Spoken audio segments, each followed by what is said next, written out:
आप सबका स्वागत है। मैं Vivek Bindra, motivational speaker, leadership consultant और बिजनेस कोच। आज आपके कई क्वेश्चंस का आंसर देने आया हूं।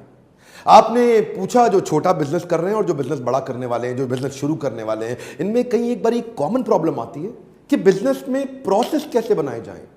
देखिए, बिजनेस दो प्रकार के होते हैं, एक पर्सनैलिटी ओरिएंटेड यानी कि पीपल ओरिएंटेड, और एक प्रोसेस ओरिएंटेड। जो पर्सनैलिटी ओरिएंटेड है, मतलब लल्लू लाल गुलाब जामुन वाला, लल्लू लाल है तो गुलाब जामुन बढ़िया बनेगा, लल्लू लाल नहीं है तो गुलाब जामुन बढ़िया नहीं बनेगा। गुप्ता बर्गर वाला, गुप्ता जी हैं तो बर्गर बढ़िया बनेगा, गुप्ता जी नहीं है तो बर्गर बढ़िया बन ही नहीं सकता, दिक्कत हो जाएगी। ये क्या होगा? सारे पर्सनालिटी ड्रिवन बिजनेस। लेकिन आपको क्या चाहिए? Process driven business. मैकडोनल्ड्स क्या बना? Process driven business. वहां पे रोनाल्ड मैकडोनल्ड को कोई नहीं जानता, वहां उनको कोई नहीं जानता जिन्होंने एक्चुअली शुरू किया था। देखिए, मकसद तो ये है, या तो आप दुबई में बैठ के बीच पे लेमोनेड पिए, पीछे आपका बिजनेस बढ़ता रहे, या वृंदावन में जाकर के भगवान का नाम ले, हरे कृष्णा जप करें और पीछे आपका बिजनेस अपने आप बढ़ता रहे। ऐसा कैसे हो? ये तभी होगा जब आपके बिजनेस में हर डिपार्टमेंट के अंदर एसओपीज बन जाएं। ये एसओपी क्या बला है? ये एसओपी होता है स्टैंडर्ड ऑपरेटिंग प्रोसीजर। देखिए, अपने बिजनेस को पर्सनालिटी ड्रिवन बिजनेस से प्रोसेस ड्रिवन बिजनेस बनाने के लिए एसओपीज बनाने चाहिए। एसओपी बनाने के मैं आपको स्टेप्स बताऊंगा, पहले थोड़े फायदे समझ लेते हैं। एसओपी का पहला फायदा तो क्या है? आपका बिजनेस स्केल अप जल्दी हो जाएगा। जो आपकी होम ब्रांच है उससे, मान लो आप दिल्ली में हैं, आपको दिल्ली के बाद जयपुर, जोधपुर, जैसलमेर, पूरे राजस्थान में फैलना है। यहां एसओपी बना ली, मैनुअल तैयार कर लिए, वहां भेज दिए, वहां भी लोग वही फॉलो करेंगे जो आप यहां फॉलो कर रहे थे, यानी कि फास्ट एक्सपेंशन। एफिशिएंसी यानी कि स्पीड आपकी बढ़ जाती है। क्वालिटी कंसिस्टेंट हो जाती है, यानी कि हर बार एक जैसी क्वालिटी आती है, क्वालिटी पैरामीटर्स एक जैसे हो जाते हैं। यूनिफॉर्मिटी इन परफॉर्मेंस, यानी कि परफॉर्मेंस हर बार यूनिफॉर्म होगी, आउटकम हमेशा एक जैसा निकलेगा। मिसकम्युनिकेशन रिड्यूस हो जाएंगे, बार बार मिसकम्युनिकेशन नहीं होंगे, फेलियर के चांसेस घट जाएंगे। एसओपीज के फायदे कई हैं। एसओपी बनाए किस चीज़ के जाते हैं? देखिए, स्ट्रैटेजी के शुरू में एसओपी मत बनाइए, एग्जीक्यूशन के एसओपी बनाइए। स्ट्रैटेजी आप अपने पास रख सकते हैं क्योंकि आप बिजनेस के ओनर हैं, बिजनेस के लीडर हैं, आप बिजनेस को समझते हैं। लेकिन एग्जीक्यूशन के एसओपी बना सकते हैं ताकि काम अपने आप चलते रहें और ऑटोमेशन में धंधा आ जाए। कई बार लोग मुझसे पूछते हैं, डॉक्टर बिंद्रा, बिजनेस को ऑटो मोड में कैसे लाया जाए? उसी के लिए तो लीडरशिप फनल बनाया हमने। आप आइए और हमारे से आकर के सीखिए, पर फिर भी कुछ आपको थोड़ा आइडिया तो इसी वीडियो में मिल जाएगा। इस वीडियो को पूरा ध्यान से देखिए। ऑटोमेशन में लाने के लिए सबसे पहला रूल क्या है? वो सारी एक्टिविटी ढूंढिए जो रेपिटेटिव नेचर की है आपकी कंपनी में, यानी कि बार बार की जाती हैं। मोस्ट फ्रीक्वेंटली डन एक्टिविटीज, वो एक्टिविटी जो मोस्ट फ्रीक्वेंटली की जा रही हैं, उनका सबका लिस्ट बना लीजिए। तो स्ट्रैटेजी अपने पास रखिए, लेकिन एग्जीक्यूशन के फ्रेमवर्क्स बनाइए। और फ्रेमवर्क्स के अंदर एक फ्रेमवर्क है प्रोसेस बनाने का। और इन एसओपी से क्या होगा? आपके यहां परफॉर्मेंस मैनेजमेंट अच्छा हो जाएगा। परफॉर्मेंस मैनेजमेंट का मतलब क्या है? आप ब्लैक एंड व्हाइट में डिस्टिंग्विश कर सकेंगे कौन हाई परफॉर्मर है, कौन लो परफॉर्मर है और कौन नो परफॉर्मर है। किसको रखना है, किसी को छोड़ना है, ये पता चल जाएगा। क्योंकि एसओपी बन गए ना, प्रोसेस बन गए। अब बेस्ट क्वालिटी प्रोसेस के अगेंस्ट हर एक की आउटकम को आप जिसने भी जो भी काम किया ना, जो भी आपके एम्प्लॉइज हैं, वो जो भी काम करते हैं, उसको कंपेयर आसानी से कर लेते हो। एक सबसे ज़्यादा फ्रीक्वेंटली मैंने महसूस किया है छोटे व्यापारियों के जीवन में, एसओपी ना होने से ना नॉलेज लॉस का खतरा बड़ा हो जाता है। जरा इसको ध्यान से समझिएगा। नॉलेज लॉस का जो डेंजर है ना, you know what does this mean? क्योंकि हर एक चीज़ वेल रिटन मैनुअल में नहीं है, वेल प्रॉपरली फॉर्मेटेड नहीं है, क्योंकि उसका प्रोसेस नहीं बना, तो वो आपके एक्सपर्ट एम्प्लॉय के ब्रेन में है, क्योंकि वो अपनी एक्सपर्टीज के माध्यम से कर रहा था। अब आप उस पर डिपेंडेंट हो गए, ये फिर से पर्सनालिटी डिपेंडेंट हो गया बिजनेस, क्योंकि वही जानता है इसे करना कैसे है। वो मास्टर है, वो सुपर स्पेशलिस्ट है उस काम का, वो एक्सपर्ट है उस काम का, और उसका प्रोसेस बना नहीं। जिस दिन वो छोड़ के चला गया, पूरी कंपनी का नॉलेज लॉस हो गया। वो नॉलेज का डेटा बैंक जो उसके दिमाग में था, पेपर में नहीं था, आपके हाथ से निकल गया। लेकिन अगर उसी का नॉलेज का डेटा बैंक आपके पेपर पे आ जाएगा ना, तो फिर रिपीटेबिलिटी आ जाएगी, और अगला एम्प्लॉय जिसको आप हायर करेंगे उसके जाने के बाद उसकी ट्रेनिंग की कॉस्ट घट जाएगी। क्यों? क्योंकि मैनुअल तैयार है। अब आते ही आपको बहुत दिन उसके साथ लगाने नहीं, वो आया और आकर के उसने मैनुअल देखा और आपने उसको बोला, भाई मैनुअल पढ़ो फटाफट, 3-4 दिन का काम है, जल्दी जल्दी सारे मैनुअल पढ़ो, उसके बाद आपका टेस्ट ले लूँगा कि आपको समझ में आया कि नहीं आया। और आप उसको मैनुअल पढ़ के समझाते हैं, सिखाते हैं, उसके बाद असेसमेंट लेते हैं, उसके नंबर कम आते हैं, फिर गाइड करते हैं, फिर मैनुअल पढ़ाते हैं, फिर टेस्ट असेसमेंट लेते हैं, और आपका आदमी 1 हफ्ते में तैयार और फिर काम पर लग गया। लेकिन दूसरे केस में हो सकता है पूरी की पूरी कंपनी डुबो जाता, आपका कॉम्पिटिशन ज्वाइन कर लेता, या खुद ही आपका कॉम्पिटिटर बन जाता। अगर आपको इस तरह के खतरे आते हैं तो आपको ही नहीं, मेरे बहुत पार्टिसिपेंट्स को आते हैं। देखिए शुरू में ना बिजनेस को समझने में मुझे टाइम लगा करता था कई साल पहले, लेकिन आज तो आप मुझे कोई भी बिजनेस दे दो, मैं देखते ही देखते बता दूंगा कि इसमें क्या गड़बड़ है, क्या समस्या, क्या ठीक चल रही है, क्या गलत चल रही है। मैंने इस समय कई लॉस मेकिंग कंपनीज को प्रॉफिट मेकिंग बनाया, क्योंकि इतनी एक्सपर्टीज हो गई ना, रोजाना हम कई बिजनेस को हैंडल कर रहे हैं। तो ये लीडरशिप फनल को हमने बनाया इसलिए ताकि हम आपके प्रोसेस बनाने में आपकी मदद कर सके। बहरहाल कुछ स्टेप्स सुनिए कि प्रोसेस बनाए कैसे जाए। आपके मन में तो आ रहा होगा यार प्रोसेस बनाना है, लेकिन ये तो बताया नहीं बनाना कैसे है। तो मैं कुछ स्टेप देता हूं आपको, रेडीमेड स्टेप्स दे रहा हूं। प्रोसेस बनाने का पहला स्टेप क्या है कि identify the problem for which you need the process.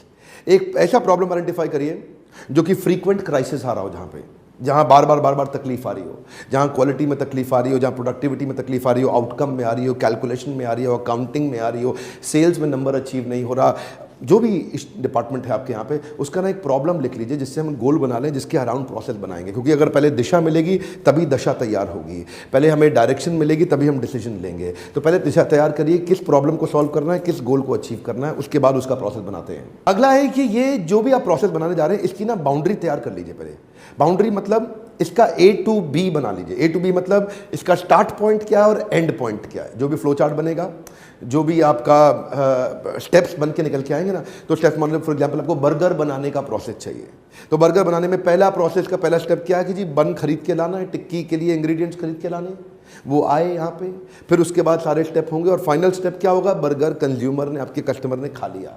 अब इसके बीच में क्या स्टेप थे, वो बढ़िया बर्गर बनाने के लिए कैसे टिक्की लगानी, कैसे बन लगाना, कितना गर्म करना है, कितनी चटनी लगानी, कितना मिर्च लगाना है, कितना मसाला, जो भी लगाना है वो सब उसके बीच में आएगा। लेकिन पहले ए और बी यानी कि फर्स्ट स्टेप और लास्ट स्टेप लिख लीजिए। पहले क्या लिखा था हमने, प्रॉब्लम, गोल क्या है, सेकंड स्टेप हम क्या बता रहे हैं, ए और बी यानी कि फर्स्ट और आखिरी स्टेप लिख लीजिए। थर्ड है इसके बीच में आउटपुट फाइनल आपको दिखने में कैसा लगना चाहिए और इनपुट बीच बीच में क्या क्या चीजें चाहिए, यानी कि आप बीच में आप सारे एक्शनेबल्स क्या क्या हो सकते हैं, वो इनपुट क्या है और फाइनल आउटकम क्या चाहिए। तो जो इनपुट और आउटपुट है उसको भी एक दफा आप लिखना शुरू करिए। अगले स्टेप में अपनी टीम के साथ बैठ के ब्रेनस्टॉर्म करिए कि क्या क्या सारी की सारी जितनी भी प्रकार की एक्टिविटीज है उनको लिख लीजिए। अब इस स्टेप पे सारा ब्रेनस्टॉर्म करना शुरू किया आपने बैठ करके। पहले आपने देखिए, फिर से वापस जाते हैं, पहले आपने क्या किया, पहले आपने गोल बनाया, गोल बनाने के बाद फर्स्ट स्टेप और आखिरी स्टेप का आइडिया लिखा, फर्स्ट स्टेप आखिरी स्टेप के बाद अब बीच के सारे स्टेप्स आपने लिखने शुरू करे कि भाई बर्गर बनाने के लिए क्या क्या करना पड़ सकता है। आपने सारी टीम के साथ बैठ करके लिखना शुरू कर दिया। अब लिखे आपने स्टेप्स बना लिए कि जी ये करना पड़ सकता है। अब अगला स्टेप क्या, अब इनकी सीक्वेंसिंग कर दीजिए। अब सीक्वेंसिंग का मतलब क्या है, 1 के बाद हो सकता है आपने 3 लिखा हो, 5 के बाद हो सकता है 2 लिखा हो, 2 के बाद हो सकता है 9 लिखा हो। सीक्वेंस ठीक बनाइए और सीक्वेंस के अंदर फिर देखिए मैन पावर की जरूरत किस किस की है, कौन कौन इस काम को करेगा। अच्छा, इसमें ना brainstorm around all the best practices. Best practice का मतलब क्या, जिससे सबसे बढ़िया बर्गर बनाया उसके बनाने के तरीके को ऑब्जर्व करिए। पहले सबसे चटकारेदार बर्गर किसके हाथ से बनता है, उसके सारे प्रोसेस को देखिए। ये डालता कितना है, ये गर्म कितनी देर करता है, ये कितनी आंच कितनी रखता है, सेकता कितना है बर्गर के बन को, ये कब निकालता है, उसके बाद ये नमक मसाला कैसे डालता है, चटनी लगाता कैसे है, इसके सारे प्रोसेस को पहले आप लिख लो। ये बेस्ट प्रैक्टिस था, क्यों, इसकी क्वालिटी सबसे अच्छी आती है। अब इसी के प्रोसेस को लिख के इसी के सीक्वेंस को इन्वॉल्व कर लें। अब उसके बाद इस सीक्वेंस में ये भी लिख लें कि कौन सी मैन पावर कहां लगेगी, यानी कि राम का रोल कब आएगा, शाम का कब आएगा, घनश्याम का कब आएगा। तो राम के बाद शाम और शाम के बाद घनश्याम। अगला स्टेप है put process role in a flow chart for integrated review. इसका मतलब क्या हो गया, इसमें 3 बातें, पहला तो प्रोसेस रोल, दूसरा फ्लो चार्ट और तीसरा इंटीग्रेटेड रिव्यू। प्रोसेस रोल का मतलब क्या है, अब डिसाइड करें कि किसका प्रोसेस में क्या रोल है। राम क्या करेगा, श्याम क्या करेगा, घनश्याम क्या करेगा, चमन लाल क्या करेगा, छगन लाल क्या करेगा, मगन लाल क्या करेगा। सबका पहले अलग अलग लिख ले, भाई तेरा रोल ये है, तू ये काम करेगा, तू ये करेगा, तू ये करेगा, तू ये करेगा। अब सीक्वेंस कर दें। प्रोसेस रोल बनाने के बाद अब सीक्वेंस कर दें। अब सीक्वेंस कर लिया, अब टीम बैठ के इंटीग्रेटेड रिव्यू कर लेगी। रिव्यू करने के बाद समझ में आ जाएगा, भाई तू यहां से इतना करके मुझको देगा, मैं यहां से इतना करके तुझको दूंगा। असेंबली लाइन जैसा बन जाएगा।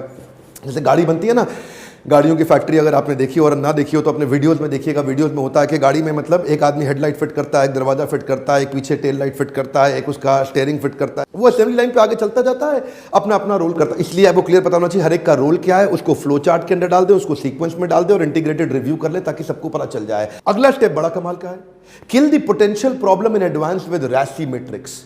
इसका मतलब क्या है, देखिए प्रॉब्लम आएंगी, जब आप प्रोसेस बनाएंगे प्रोसेस टूटेंगे, प्रोसेस ब्रेक होंगे, बीच में क्वालिटी इशू आ सकता है और लास्ट में हो सकता है कि आपका गलत क्वालिटी का प्रोडक्ट या सर्विस चली जाए मार्केट में, जिससे आपकी बदनामी, आपका नाम खराब हो सकता है। तो ये जो पोटेंशियल प्रॉब्लम आने वाली है ना, उसको पहले ही खत्म करने के लिए एक राशि मैट्रिक्स बना दीजिए। ये राशि मैट्रिक्स हम लोग आपको लीडरशिप फनल में सिखाते हैं। मैं यहां भी थोड़ा आइडिया देना चाहता हूं आपको। राशि मैट्रिक्स क्या होता है? जो भी काम कर रहे हो आप, उसका RACI लिख लो। आर मतलब इस काम को करने वाला रिस्पॉन्सिबल कौन है। कोई भी मीटिंग बनाने के बाद, फ्लो चार्ट बनाने के बाद ये क्लियरली लिख ले इस काम को करेगा कौन। यानी कि बर्गर को बनाएगा राम, ओ वेरी गुड, ठीक है। अकाउंटेबल कौन है? राम, श्याम, घनश्याम जैसे कई लोग बर्गर बनाएंगे, लेकिन इनके ऊपर अकाउंटेबल है ए। अकाउंटेबल कौन है? अकाउंटेबल चमनलाल जी हैं, जो सारे बर्गर के लिए अकाउंटेबल है। यानी कि बनाएगा राम, लेकिन जिम्मेदारी, यानी कि कुछ भी गड़बड़ हुई तो गर्दन किसकी पकड़ी जाएगी? गर्दन चमनलाल की पकड़ी जाएगी कि तेरी टीम मेंबर ने गलत काम कैसे किया। गर्दन उसकी नहीं पकड़ी जाएगी, चमनलाल की। चमनलाल को रखा किस लिए था? इसीलिए रखा था ना कि राम ठीक काम करे। तो Ram responsible, Chamanlal accountable. Okay, यहां तक हो गया। अब अगला स्टेप क्या है? RA के बाद आता है C का मतलब क्या है? कंसल्टेड। कंसल्टेड मतलब जब भी बर्गर में देख रहे हैं कुछ स्मेल आ रही है, टिक्की में स्मेल आ रही है, कोई चीज पुरानी लग रही है, बर्गर थोड़ा सूखा हुआ है, तो इस एरिया का जो कंसल्टेड मतलब जो एक्सपर्ट है, सुपर स्पेशलिस्ट है, वो कौन है? वो है भाई साहब मगन लाल। मगन लाल 40 साल से बर्गर बना रहा है, वो सबसे बड़ा सुपर स्पेशलिस्ट है। जब भी कोई तकलीफ आए, किसको? राम को या चमन लाल को दिक्कत आए, तो ये मगन लाल से जाके मिलेंगे। देखो, राम बर्गर बना रहा है, वो रिस्पॉन्सिबल है। चमन लाल बर्गर बनवा रहा है, वो अकाउंटेबल है। लेकिन बर्गर का सबसे बड़ा एक्सपर्ट कौन है? वो मगन लाल है। मगन लाल 40 साल से बर्गर बना रहा है। तो जब भी कोई दिक्कत आए तो कंसल्ट मगन लाल को करो। किसको करो? मगन लाल को। राम ने देखा बर्गर में साहब दिक्कत क्या आ रही, टिक्की मेरे को सूखी सूखी लग रही, इसको लगाऊं कि नहीं लगाऊं। अकाउंटेबल है आपका चमन लाल। चमन लाल कहता है यार ऐसा करते हैं, सुपर स्पेशलिस्ट तो मगन लाल है, उससे पूछते हैं। तो अब क्या है, गड़बड़ की सारे चांसेस खत्म हो जाते हैं, क्योंकि रिस्पॉन्सिबल पता चल गया, अकाउंटेबल पता चल गया, कंसल्ट किसको करना है तकलीफ आते हुए वही पता चल गया। और फाइनली है आई मतलब इन्फॉर्म्ड। जो पूरे ब्रांच का हेड है वो कौन है? वो श्यामलाल है। श्यामलाल पूरे ब्रांच का हेड है, he has to be informed. For example, hotel industry के अंदर एक रूम में, रूम जहाँ पे गेस्ट लोग आके रुकते हैं, वहाँ पे bath tub, shower curtain, shower panel, bathroom mirror, vanity table, ये जितनी भी चीज़ें हैं इनकी सफाई कौन करेगा? रिस्पॉन्सिबल कौन करेगा? वहाँ पे जो क्लीनिंग एजेंट है, जो जिसको काम दिया हुआ है, वो सफाई करेगा। इसके ऊपर अकाउंटेबल कौन हो गया? वो फ्लोर मैनेजर हो गया, जो सारे के सारे रूम्स के ऊपर एक मैनेजर है, वो देखेगा कि सबने काम ठीक से किया है कि नहीं किया। कंसल्टेड कौन है? उस डिपार्टमेंट का जो सुपर स्पेशलिस्ट है, उसको चेक करेंगे भाई अगर ये गड़बड़ हो तो क्या करना चाहिए, वो कंसल्टेड है। लेकिन जो पूरे डिपार्टमेंट और डिवीजन का हेड है या जनरल मैनेजर है, वो इन्फॉर्म्ड है। इन्फॉर्म्ड व्यक्ति जरूरी नहीं है बीच बीच में हर बार आए, उसको खाली पता है ये करना। ऐसे राशि मैट्रिक्स को लेकर के रीस्टॉकिंग ऑफ बाथरूम सप्लाई करना है, या रेस्टोरेंट, एलिवेटर, फ्रंट ऑफिस के एरिया को क्लीन करना है। एक होटल को बिल्ड करने में बहुत सारे डिपार्टमेंट होते हैं, हर डिपार्टमेंट के SOP बना लीजिए। अगला आदमी आएगा, वो SOP को सीखेगा, इंप्लीमेंट करेगा। हर समय आपको सरखपाई करनी नहीं पड़ेगी, हर समय आपको मेहनत करनी नहीं पड़ेगी। अभी तो आप 15 घंटे काम करते हैं, 12 घंटे काम करते हैं। एक्चुअली आप बड़े मेहनती व्यक्ति हैं, आप वीडियो ध्यान से देख रहे हैं ना, सीखना चाहते हैं, आप मेहनती बहुत हैं, हार्ड वर्किंग बहुत हैं। लेकिन मैं आपको वो तरीके, वो टैक्टिक्स सिखाना चाहता हूं जिससे आपको काम नहीं करना, आप स्ट्रैटेजी पे काम करेंगे, लोग आपके साथ एग्जीक्यूट करेंगे, बिजनेस तेजी के साथ बढ़ता जाएगा। ये I do, we do, you do model क्या है? पहले मैं करके दिखाता हूं अपने जूनियर को, देखो भाई मेरे जूनियर आई डू, देखो भाई मेरे जूनियर आई डू। उसके बाद चलो अब दोनों इकट्ठे करेंगे, वी डू, चलो अब दोनों इकट्ठे मिलकर करते हैं, वी डू। उसके बाद क्या है? You do. अब आप करो, मैं देखूंगा आपको। यू डू, अब आप सीख गए हो, अब खुद ही करके दिखाओ मुझे। यू डू, पहले मैंने करके दिखाया, फिर हम दोनों ने मिलकर किया, और फिर अब मैंने देखा कि अब ये ठीक से सीखा है कि नहीं सीखा। इससे राशि मैट्रिक्स और ये मैट्रिक्स इंप्लीमेंट करने से ना आप एक स्केल अप करके टीम तैयार कर लेते हैं, नीचे हाई परफॉर्मेंस टीम बिल्ड कर लेते हैं। ये वीडियो बड़ा कमाल का वीडियो था उन सबके लिए जो बिजनेस को लेकर सीरियस है और हाई परफॉर्मेंस टीम बिल्ड करना चाहते हैं। अगर इस वीडियो को ठीक से इंप्लीमेंट करना है तो 3-4 दफा घुमा के वापस देखिए, अपने फ्रेंड्स को शेयर करिए, अपने एम्प्लॉइज को, अपने टीम मेंबर्स को शेयर करिए, उनसे डिस्कस करिए, उनसे ब्रेनस्टॉर्म करिए। देखिए, मेरा प्रोग्राम ना ऐसा हवा हवाई नहीं है। मेरे हर प्रोग्राम में फॉर्मूला होता है, फ्रेमवर्क्स होता है। मेरे लीडरशिप फनल के प्रोग्राम के अंदर इंप्लीमेंट करने लायक वो फ्रेमवर्क्स हैं जिससे हर नॉलेज को आप इंप्लीमेंट कर सकें। अगर आपको देखिए हवा हवाई मोटिवेशन, किससे कहानियां पसंद है, चुटकुले पसंद है, तो मेरे प्रोग्राम में मत आइए। मेरे प्रोग्राम में तब आइए जब आपको बिजनेस एक्चुअली बड़ा करना है। अगर ऐसी प्रॉब्लम सॉल्विंग वीडियो से थोड़ी सी भी मदद होती हो, लाइक करना बिल्कुल मत भूलिएगा। नीचे कमेंट बॉक्स में लिखिए क्या प्रॉब्लम फेस कर रहे हैं आप अपने बिजनेस में।